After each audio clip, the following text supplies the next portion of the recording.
It was almost midnight. The emergency ward at Crestwood General Hospital was quiet, but not emotionless. The rain outside hadn't stopped for hours, pouring down with a stubborn rhythm. Cold gusts of wind swept through the empty street, when suddenly, the hospital doors flung open with force. "Doctor!" "Emergency!" shouted a rickshaw driver, rushing inside. Behind him was a fragile-looking 12-year-old girl. Her hair clung to her face, soaked from the rain.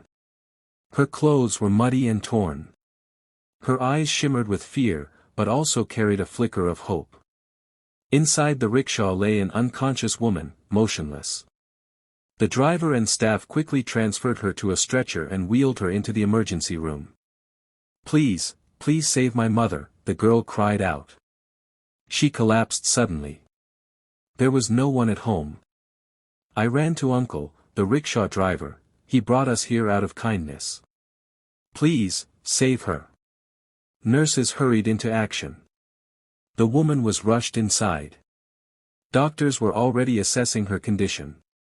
A nurse gently asked the girl, "Are you alone?" "Yes, my father left years ago. Mom sewed clothes to raise me. She had been feeling weak lately. I didn't have money to take her to the doctor, but tonight she suddenly collapsed." The nurse felt a lump in her throat, seeing tears stream down the child's cheeks. A few moments later, the doctor stepped out. "Her condition is critical.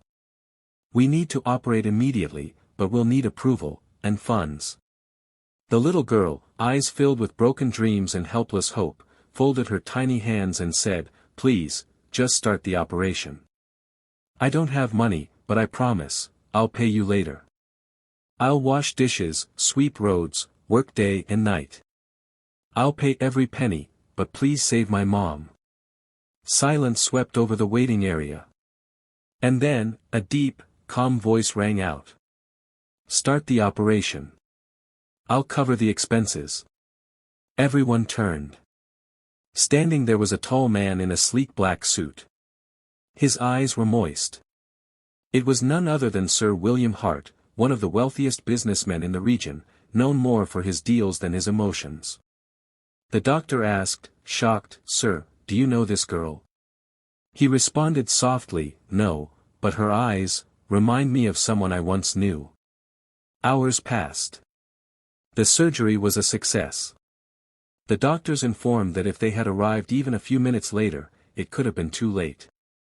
The girl had spent the whole time sitting on a bench, whispering prayers into the silence. When her mother regained consciousness, her first words were, "Where is Sarah? Is my daughter safe?" Sarah, face glowing with relief, rushed in and hugged her mother tight. "Mom! You're okay." Her mother's voice was weak. How did you bring me here?" Sarah clutched her hand and said, "A kind rickshaw uncle brought us, and a stranger, an angel, I think, paid for everything. He saved you." Just then, that very stranger stepped inside the room, William Hart. The mother saw him, and time stood still. "William?" she whispered, her voice trembling. William's expression froze. "Ella, is that really you?" Sarah watched in confusion, looking back and forth between her mother and this man. "You two know each other?" Ella took a deep breath, eyes full of old pain and long-held truth. "He's your father." Sarah's world stopped. "What?" William stepped forward, voice cracking with regret. "Ella. I was wrong. When you told me you were pregnant all those years ago, I didn't believe you. I thought you were after my money. I walked away. And now, years later, seeing my daughter like this, it's tearing me apart." Tears rolled down Sarah's cheeks. "So, you abandoned us? Mom raised me alone, working day and night, and now you show up and—" William knelt beside her and said softly, "I'm here to ask for forgiveness. If you'll allow me, I want to make things right, to be your father, and to make up for all the years I missed." Ella stayed silent. Sarah looked at her mother, then at William. "You came too late, but if Mom can forgive you, maybe I can too. Ella's eyes filled with tears, but there was a gentle softness in them now. Life has made me strong, but it also taught me the power of forgiveness. William couldn't hold back anymore, he broke down and held Sarah's hand. I promise, the rest of my life is yours. A few months later. Sarah now studied in one of the best schools, on a full scholarship. Ella had recovered completely. She and William had begun a new chapter in life, one filled with peace, not pain. People were surprised to see billionaire William Hart walking in simple clothes with his wife and daughter, volunteering in hospitals and shelters.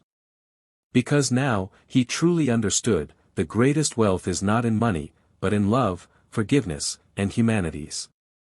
This story teaches us, never judge a person by their appearance or poverty. A child's sincere plea, born of pure love, can melt even the coldest hearts and heal broken pasts. If humanity lives, every pain has a cure.